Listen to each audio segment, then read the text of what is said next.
Hello, everyone, and welcome to the very first episode of what I'm going to be calling Miscellanea Macabre, a collection of everything and anything. And yes, I know anything is spelled with an E, it's aesthetic, or whatever the kids are saying now. Anyway, welcome to the grand stage, where I'm going to show you things that I've been collecting while I've been gone. Yeah, it's been a little while. Did get sick for a little while with the you-know-what, and thankfully I'm okay, but I've had a lot of free time on my hands to basically do nothing. And in the meantime, I've been collecting all kinds of things. Mostly movies, which is probably going to be the main focus here. Physical media, meaning DVDs, Blu-rays, or any other format that I happen to get. Like 4K, there are a couple 4K today. But also some other things, just really cool. I don't want to ruin the surprise. But one of the biggest places I frequent is the Dollar Tree. For anyone who doesn't know, for a long time the Dollar Tree has basically had a whole assortment of all kinds of Blu-rays and DVDs. Sometimes it's garbage that I still end up buying because I'm a sucker for posters that are really good, or slipcovers, or box art that I really like, even though the movies are just absolute trash. But I haven't seen these ones today, so let's give them a look. We're going to start off with the Blu-rays. So the first one I found, which I actually didn't even know was a Blu-ray when I bought it, but is Gunpowder, starring Kit Harington, Peter Mullen, Mark Gatiss, and Liv Tyler. Yeah, this is basically, it's a Blu-ray and a slipcover. Yeah, I didn't know it was a Blu-ray actually when I grabbed it. It kind of looked like a DVD with this slipcover, which is why I grabbed it. Then I saw the blue and I was like, oh wow. Let's see, what do we got here? Gunpowder, the gripping three-part series starring Kit Harington as Robert Catesby, a Warwickshire man who was the mastermind behind the plot to blow up the Houses of the British Parliament on November 5th, 1605. Oh, okay. Cool. I'm glad I grabbed that. Yeah, this one was buried. They usually bury these pretty well, but yeah, I'm also happy to have the slipcover and all that. I gotta be careful. This is a really big tip real quick. These stickers, they tend to rip up these really nice, beautiful slipcovers, and it can be a really big problem for me, because I'm someone who likes to keep things as pristine as I can. Obviously, I don't mind, like, it's got a ding right there, you can see at the top, and a little tiny ding at the bottom. I don't really mind stuff like that, but I do mind when the sticker gets ripped. Alright, next up is a movie that I actually wanted to watch when it came out, and then I don't really know why I didn't. I think other things had come out, and I accidentally bought 2 copies of it, so that's fun. But it is I Killed Giants, starring Madison Wolfe and Zoe Saldana, from the producers of Harry Potter. A young girl, a terrifying giant. We're stronger than we think. Those are not complete sentences. Directed by Academy Award-winning director Anders Walter, based on the acclaimed graphic novel by Joe Kelly and Ken Nimura. Cool. Like I said, I did accidentally buy 2. I wasn't sure when I'd actually bought the... Whoops, don't fall off the table. I bought this version here first, which is just, I don't know, standard Blu-ray. And I didn't realize, or I didn't remember if I had bought it, and I had saw this one afterwards with the slipcover, which is very nice. So yeah, gladly the sticker on this one seems to be just, a little on the actual box, the slipcover here at the top, but not that bad to get rid of. Big trick, if I could show, big trick to help with that is a little bit of Goo Gone, which I also sell at the Dollar Tree, like this, in small little bottles, and you don't really need that much, so yeah.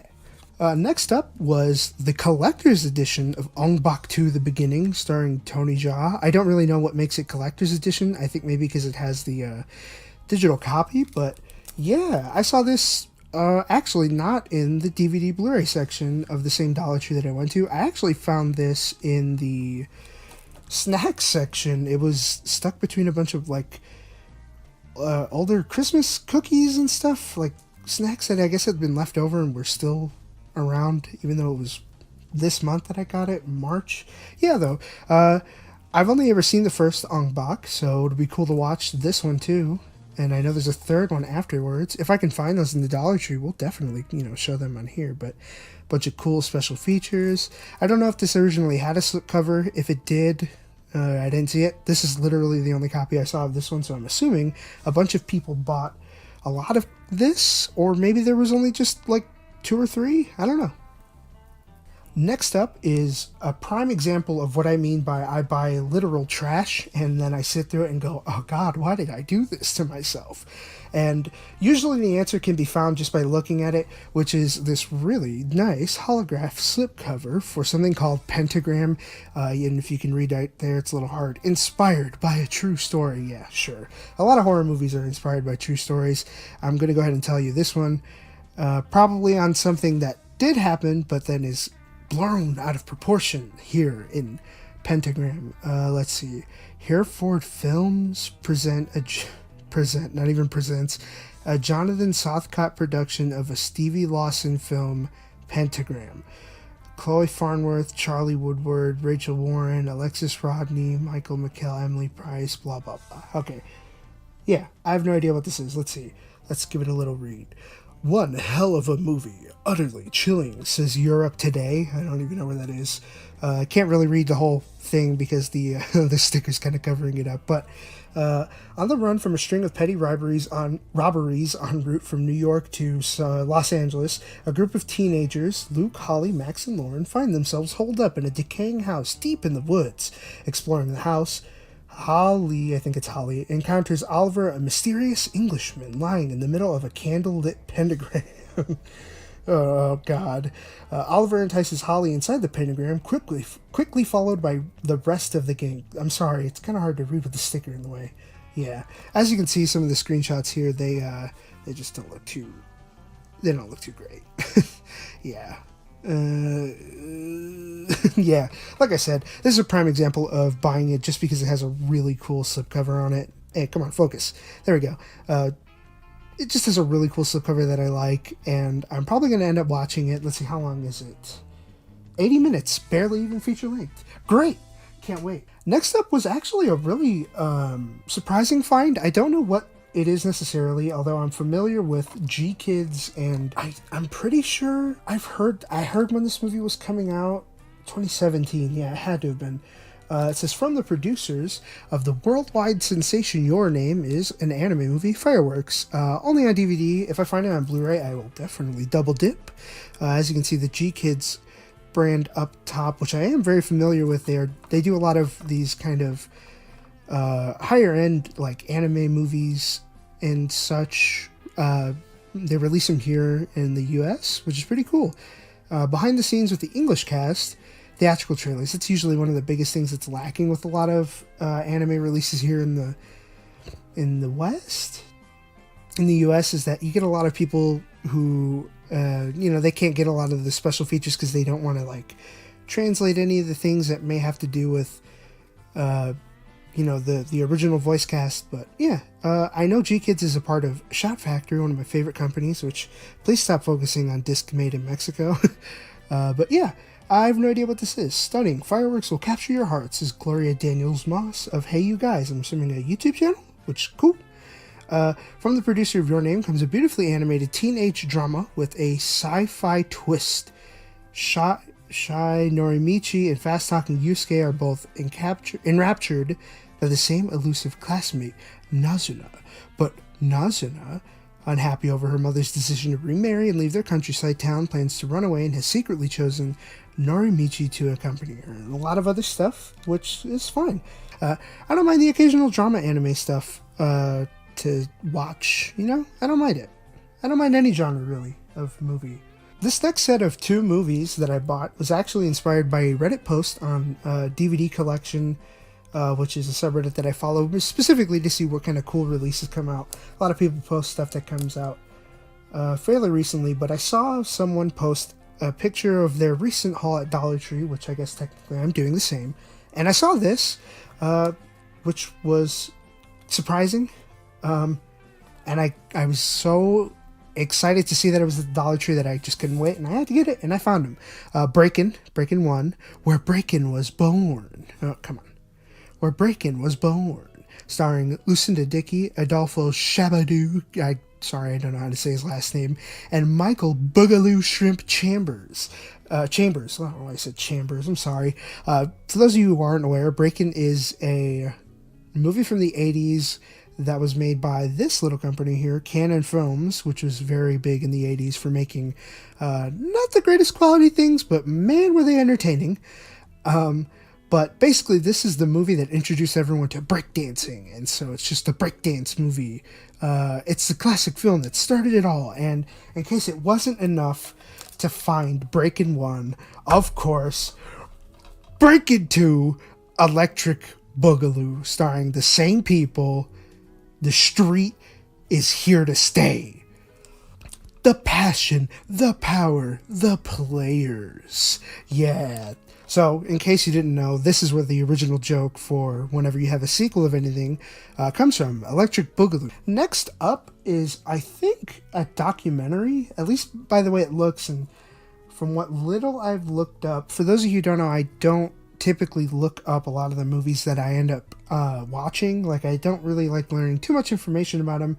I like going in very cold and just experiencing whatever it is, even if it's bad or good, because I find that's just optimal for me. But this is apparently, I mean, it looks like a documentary called Shadow Boxers, featuring world champion Lucia Rijker. I don't know how to say that last name, sorry.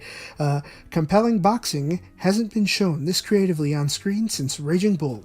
Yeah, looks like a really nice in-depth boxing documentary. I don't mind sports documentaries every once in a while.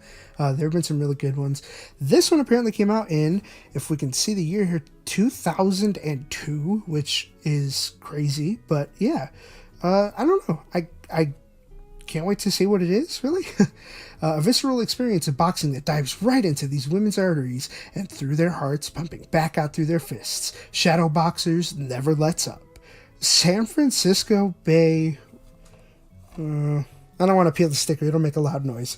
Anyway, but yeah, this is another one of those ones that I only saw one of in the actual Dollar Tree, and yeah, couldn't be happier to pick it up. Can't wait to see what it is. Next up is a movie that I know everyone in the world was excited to see come out. I don't know that I was. I like Anton Yelchin and Kat Dennings and Robert Downey Jr., but I also have no idea what this movie was, so now here's a chance to see it. Charlie Bartlett on DVD, starring, like I said, Anton Yelchin, as well as Hope Davis, Kat Dennings, and Robert Downey Jr. Like Juno, it's a movie with big laughs and a lot of heart. A clever, crazy comedy. Rachel Smith, KVVU TV, Las Vegas. Let's get that name right in there. No, Charlie doesn't want it. He doesn't want it. Yeah, I have no idea what this is. The kids at Western Summit High have issues, and newcomer Charlie Bartlett is coming to their rescue with a briefcase full of prescription pills and a head full of pop psychology. This rebel with a cause brings hilarious help to the student body and unending grief to its neurotic principal, Mr. Gardner. Suddenly, Charlie is the hottest man on campus, and he's even caught the eye of Gardner's sultry daughter.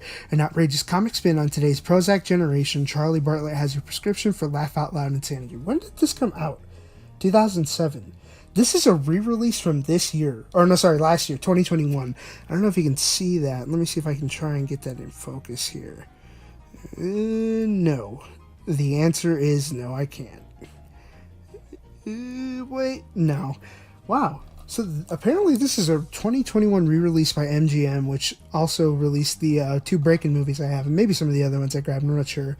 Yeah, I saw this, I think, one other time that I went to the Dollar Tree before, and I didn't grab it because I wasn't sure, but yeah, I figured why not. Alright, last of my recent Dollar Tree haul.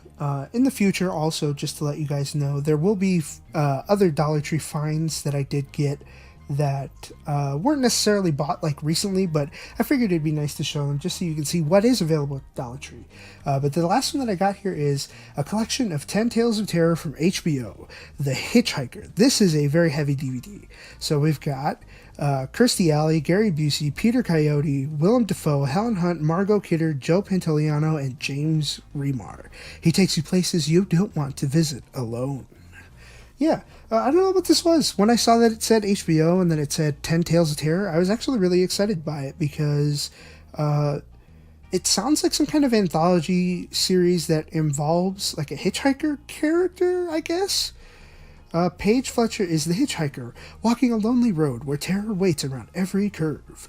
Walk with him and you'll find yourself in some very dark places, places you wouldn't want to visit alone.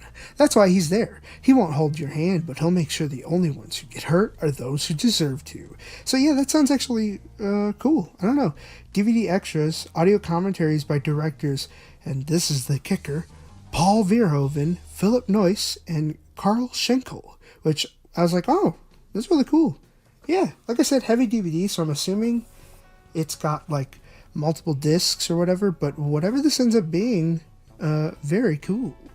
The next thing we're going to move on to is just a little bit of not physical media as far as DVDs and stuff, but other stuff I collected that literally just today came in the mail, and I was waiting for a while. So for the past about 2-3 months, I've been bidding on eBay for a set of comic books that I'd been really looking for and had got really, really unlucky multiple times, and it was not a fun experience. But finally, I got them. They were shipped recently, and they finally got here today. It is the Daredevil, The Man Without Fear, 5-part miniseries. So that's, let's see just really quickly. That's number 1 again. Then we got number 2. Number 3, which is a little dirty, but it's okay. I don't mind. They're for me. Number 4. And finally, last but not least, number 5. And I can't really show that one off that well because it's got this beautiful art.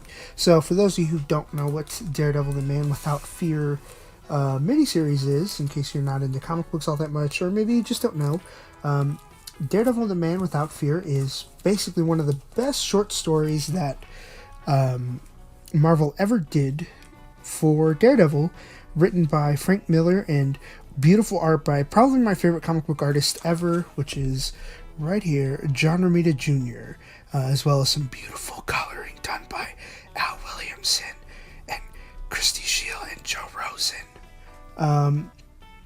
Yeah, I mean, easily one of the best origin stories for Daredevil. I know there are a lot of Frank Miller, I guess, I'm going to say the word haters, but I don't mean it like that because I completely understand why you would not like what Frank Miller has done recently. But I'm one of those people who can separate the art from the artist, and also because Daredevil, The Man Without Fear is a very big collaborative effort that has transformed into the Daredevil Netflix show, which has now been poached by Disney Plus. But regardless, a lot of effort goes into making that stuff, and the story that it transformed eventually into, that was then portrayed by many amazing actors, including Charlie Cox and Elodie Young and Vincent D'Onofrio, and what is Foggy Nelson's name? That guy's actor. It's like Brian Henson, maybe? I can't remember his name. Regardless, I'm one of those people who can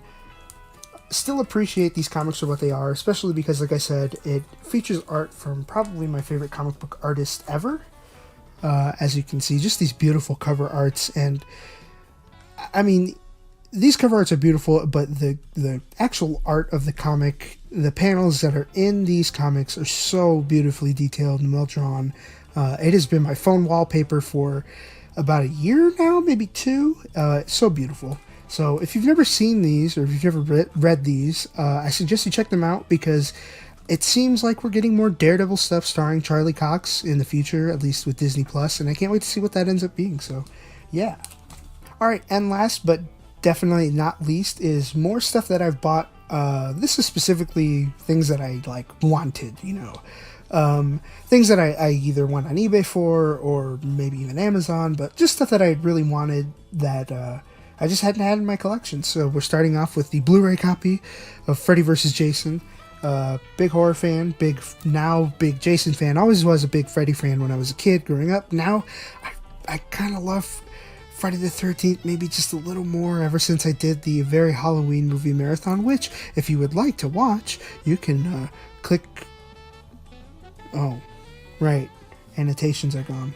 Anyway, you can probably find it here on the channel. I'll link it down in the description and the comments for you to watch. I only covered the first 4 movies. I really do intend on getting to the next ones eventually, but yeah.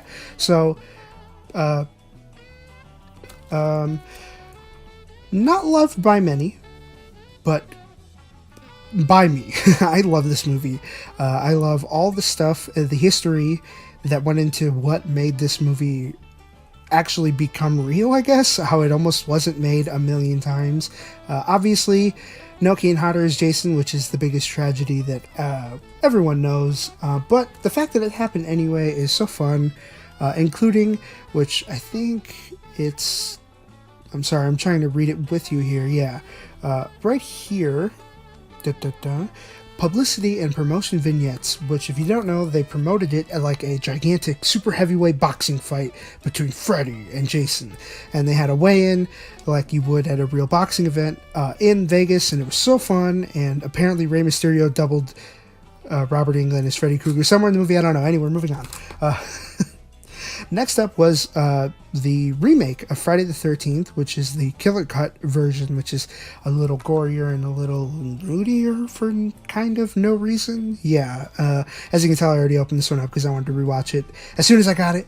But this includes both versions, the theatrical and the special extended version known as the Killer Cut, as well as some really cool behind-the-scenes stuff talking to the main Jason actor in this movie, Derek Mears, who did a fantastic job. And if you've never seen this movie, because the Nightmare on Elm Street 2010 remake threw you off, don't worry, it did for me too, but this is amazing. If you are a fan of Friday the 13th, this totally lives up to it, while still being its own original stuff and making Jason genuinely terrifying again. So yeah, check this one out if you haven't. Next up, I would say, is a double set, and one of them I might get a little bit of flack for, but I think we've established that I buy bad movies sometimes because I just like to hurt myself, which is the 4K version of, including the slipcover, which was kind of the hardest thing to find, Suicide Squad. Yeah, I know, notoriously bad movie, and I do wholeheartedly agree it is not that great. But I have a soft spot in my heart for this movie because I saw it in the theater with a bunch of my friends, and we all had a fun time. And yeah, it's a bad movie. Don't worry, I'm fully aware. But yeah, I wanted to get the 4K version of it, and I just didn't want to get this like this because I'm very obsessed with slipcovers. They are beautiful. Yeah, and then to accompany it, which even though I still haven't technically seen the movie yet, is Birds of Prey. Birds of Prey and the Fantabulous Emancipation of One Harley Quinn, because I like Harley Quinn as a character, but also because I wanted it. I don't know. I feel like I don't have to justify why I got this movie. I feel like I have to justify why I got Suicide Squad, but definitely not Birds of Prey. At least from what I understand. I still have to watch the movie, but anyway, yeah. Just a really cool... I like the slipcover. Very glossy. This is a Canadian version, but that don't matter to me. Yeah. Can't wait to watch it. Also, if you've seen it, please don't. Just don't ruin it for me.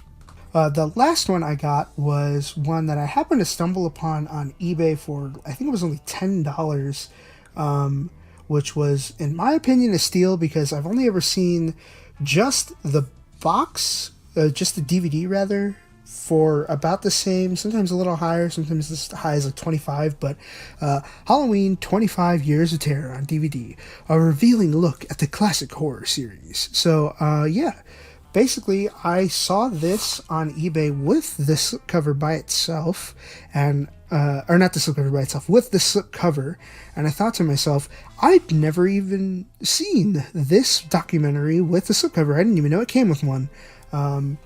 But yeah, when I looked at the listing, the person had put it as only $10 because of this, which is sometimes the security stickers, like, here, I don't know if I can show it exactly. I think I have a good example here. Hold on. Yeah, here we go. So Charlie Bartley here I'm using as an example. As you can see, the actual cover art for it, you know, the piece of paper that's inside, is just a little down. And when movies used to come with these security stickers on them, like this. They peel down all the way. And so I'm assuming the same was for this, which was released by Anchor Bay back in, let's see, I think it was 2005. Or 6, sorry. 5? It says both. Whatever. Yeah. Basically, the person had opened it, ripped the slipcover, the security sticker up at the top, and it had accidentally ripped the top of it. But honestly, I wasn't all that torn up about it because, obviously, number one, I've never seen this. This is like exciting to me, and I think I only ever saw one other listing after the fact that went for a really high price. But then on top of that, the person left everything in here, and the discs are perfect. I don't even remember if they honestly have any scratches, but the cool thing that I'd like to show off, which is the only thing other than the actual DVD art that has even a little damage, but again, I don't mind, is it comes with its own little comic book called Halloween Autopsis. As you can see, there's just a tiny little damage. So I guess we're kind of doing a 2-for-1 of, there's a little more damage there, but again, I don't mind. But a 2-for-1 here where we've mixed physical media with comic books. Let's see. Even if this comic book isn't the greatest thing in the world, I don't mind. Whoops. Yeah, I don't mind. There's a person with their head cut off. Okay. Anyway, even if this comic isn't the greatest thing, I don't mind. Let's go back to something better. There you go.